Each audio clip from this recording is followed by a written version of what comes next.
ஓம் சக்தி சிறப்பு பார்வை பயாஸ்கோப். தகவல் நூல் ஒரு யோகியின் சுயசரிதம். எழுதி அருளியவர் சுவாமி ஸ்ரீ ஸ்ரீ பரமஹம்ச யோகானந்தர். ஸ்ரீ ஸ்ரீ பரமஹம்ச யோகானந்தரால் எழுதி அருளப்பெற்ற நூலான ஒரு யோகியின் சுயசரிதம் ஆன்மீக சாம்ராஜ்யத்தின் திறவுகோல் சாவி. சாவியை பயன்படுத்த தெரிந்தவன் தன் வாழ்வின் இன்னல்களை தோற்கடிக்க கற்றுக்கொள்வான். இறைவனை மறுப்பவர்கள் பலராக இருப்பினும் சாமிஜியை போன்ற ஒரு பலமுள்ள ஆன்மா கணக்கற்ற இறைவனை தேடும் ஆன்மாக்களுக்கு நம்பிக்கையையும் ஆன்மீக தெளிவையும் தன்னம்பிக்கையையும் எளிதில் தந்துவிட முடியும். இது என் அனுபவம் தந்த பாடம். சரி, தற்பொழுது நாம் இன்று காணப்போகும் தலைப்பிற்குள் செல்வோம். அத்தியாயம் 9. சாமிஜி குறிப்பிட்டுள்ளதை காண்போம். பல்கலைக்கழக கட்டிடத்தின் முன்னால் நடைபாதையில் நானும் மாஸ்டர் மகாசயர் என்ற மகானும் நின்று கொண்டிருந்தோம். அவர் என் மார்பில் இதயத்தின் மேல் மிருதுவாக தட்டினார். மாற்றம் ஏற்படுத்தும் ஒரு மௌனம் பரவலாயிற்று. எப்படி நவீன பேசும் படங்களில் ஒளிபெருக்கி பழுதுபட்டால் அவை வெறும் சலன படங்களாக மாறுமோ, அப்படி தெய்வீக கரமானது ஒரு விசித்திரமான அதிசயத்தால் என்னை சுற்றியுள்ள உலகத்தின் ஒளியை அடக்கியது. பாதசாரிகள், அங்கு சென்று கொண்டிருக்கும் டிராலி வண்டிகள், கார்கள், மாட்டு வண்டிகள் மற்றும் இரும்பு சக்கரம் பூண்ட குதிரை வண்டிகள் யாவுமே எவ்வித சத்தமும் இன்றி கடந்து சென்றன. எங்கும் காணக்கூடிய சக்தியுள்ள கண்களை பெற்றது போல் நான் என் முன்னே காணும் காட்சிகளைப் போலவே எளிதாக என் பின்னாலும் ஒவ்வொரு பக்கத்திலும் உள்ள காட்சிகளை கண்டேன்.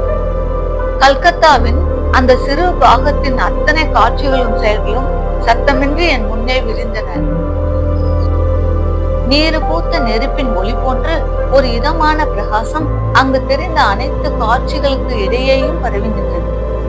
என் உடல் பல நிழல் உருவங்களுக்கு இடையில் ஒரு நிழல் உருவமாக தோன்றினாலும் மற்றவை முன்னும் பின்னும் சென்று வந்து கொண்டிருக்கையில் என் உருவம் அசையாது இருந்தது. பல சிறுவர்கள், என் நண்பர்கள் அருகில் நெருங்கி என்னை கடந்து சென்றனர். அவர்கள் என்னை நேராக பார்த்தாலும் என்னை அடையாளம் கொண்டு கொள்ளவில்லை. அந்த ஒப்பற்ற ஊமை காட்சி என்னுள் விவரிக்க முடியாததோர் ஆனந்தத்தை கொணர்ந்தது. நான் ஒரு ஆனந்தமயமான ஊற்றிலிருந்து ஆழ்ந்து பருகினேன். திடீரென்று மாஸ்டர் மகாசயரிடமிருந்து என் மார்பு இன்னொரு மெல்லிய தட்டுதலை பெற்றது. உலகத்தின் குழம்பிய ஒலிகள் எல்லாம் விருப்பமற்ற என் காதுகளில் ஒலிக்க தொடங்கின. நான் ஒரு மென்மையான கனவிலிருந்து திடீரென்று எழுப்பப்பட்டது போல் தள்ளாடினேன். தெய்வீக பழச்சாறு என் பிடிகளிலிருந்து விலக்கப்பட்டது. சாமிஜி இவ்வாறு குறிப்பிட்டுள்ளதை நான் படித்து அறிந்தேன். இவ் அனுபவம் மாறுபட்ட ஒன்றை எனக்கு உணர்த்தியது. கண்கள் இரண்டால் காணும் நாம் இடையில் புருவ மத்தியில் சுழலும் ஒரு அகக்கண் இருப்பதை அறிந்ததில்லை. நம் முன்னோர்கள் இவ்விடத்தில் ஆக்னா சக்கரம் சுழல்வதை குறிப்பிட்டு உள்ளனர். இச்சக்கரம் சுழலும் போது ஒரு மனிதன் நாலாபுறமும் திரும்ப வேண்டிய அவசியமற்று வெகு தொலைவிலானவரை கோல வடிவ பார்வையை பெறுகிறான். இதனை மூளை உணர்ந்து கொண்டு அறிவினை இயங்க செய்து செயல்பட முடியும். முற்றும் துறந்த ஞானிகள் சுயநலமற்ற தங்கள் தன்மையினால் இச்சக்கரத்தை சுழல செய்து கொள்ள முடியும்.